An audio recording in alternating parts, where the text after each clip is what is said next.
nag-iisang reyna ng Mimosa.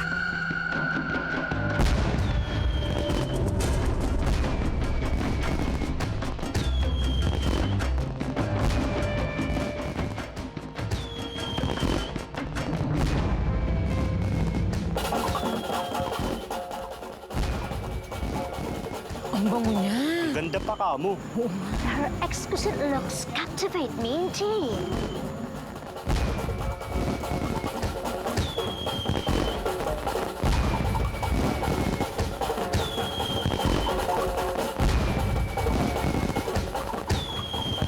Sino kaya siya? Si Reyna Tinik Araw eh.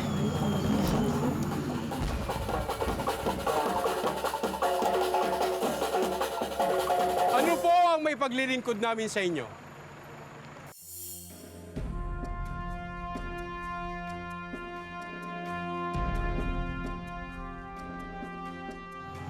Kailangan kong sumakay sa karosang yan.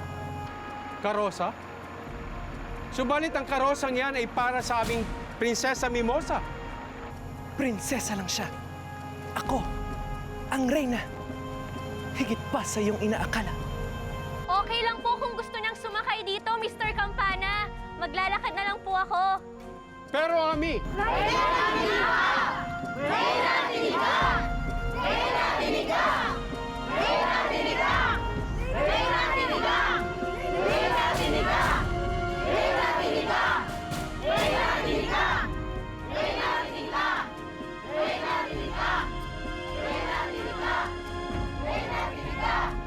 Hindi naman kita pinaalis dyan, Ami.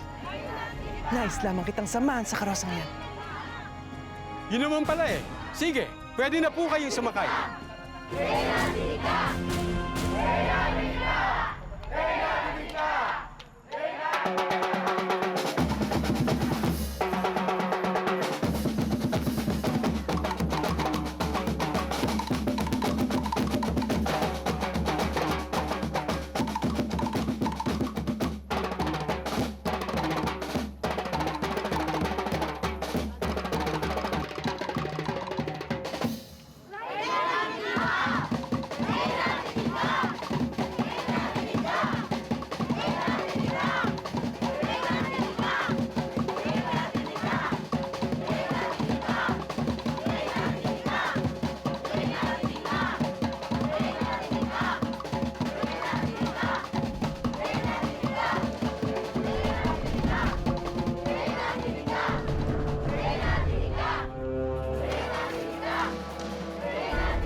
Buti.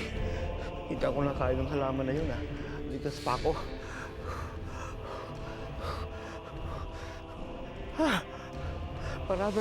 Parada ng mga halaman. Sila, Ami! Nanalim si Ami! Ami! Ami!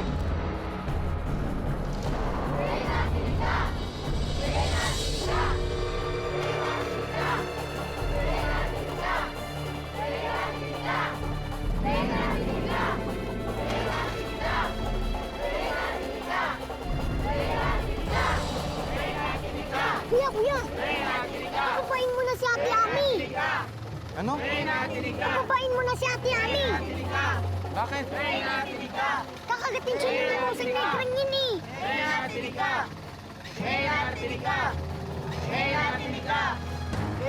Maniwala ka sa akin!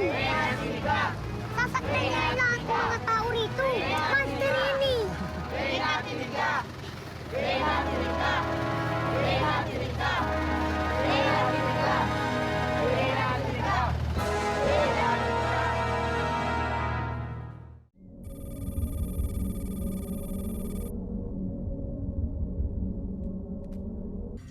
Commander, tahimik po sa planetang Earth. Mabuti.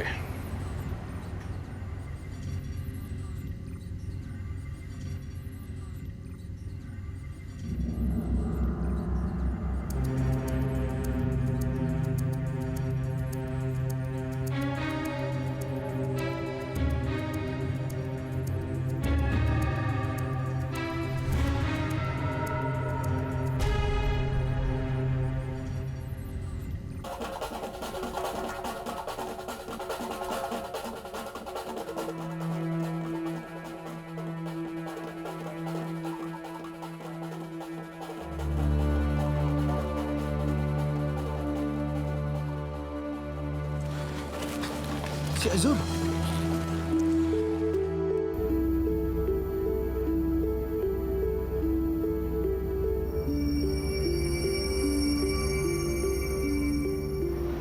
Si Livia na naman ba? Kaya ka nagkakaganyan? Minsan, hindi ko na alam kung paano ko pakikitunguhan ng batang yun. Bago pa naging pulis pang kalawakan sa Galian, nagmamahala na sila ni Ariana. Naniniwala si Galian na si Carmela ay si Ariana. Kaya hindi ko maalis kay Galian na mahalin siya.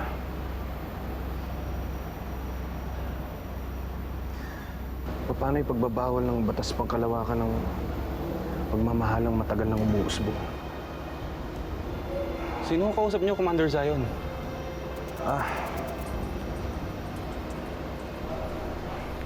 Wala.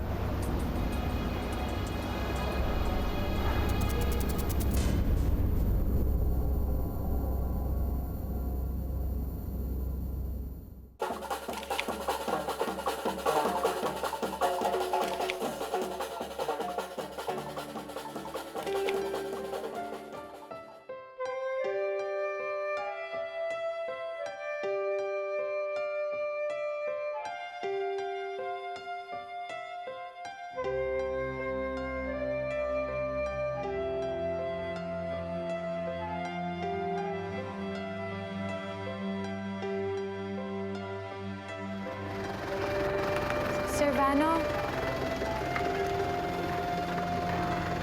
Type mo si Ami?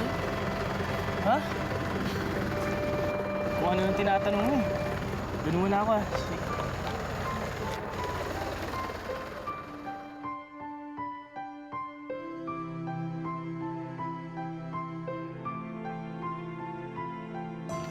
Carmela, halika. Galian, sandali! Oh, Galian. Ano? Natagpuan mo na ba yung pamilya mo? Oo, nakita ko na yung nanay ko, tsaka yung mga kapatid ko. At natagpuan ko na rin yung babae yung pinakamamahal ko. Talaga, Azul? Sino? Yung babae sa tabi mo, si Carmela.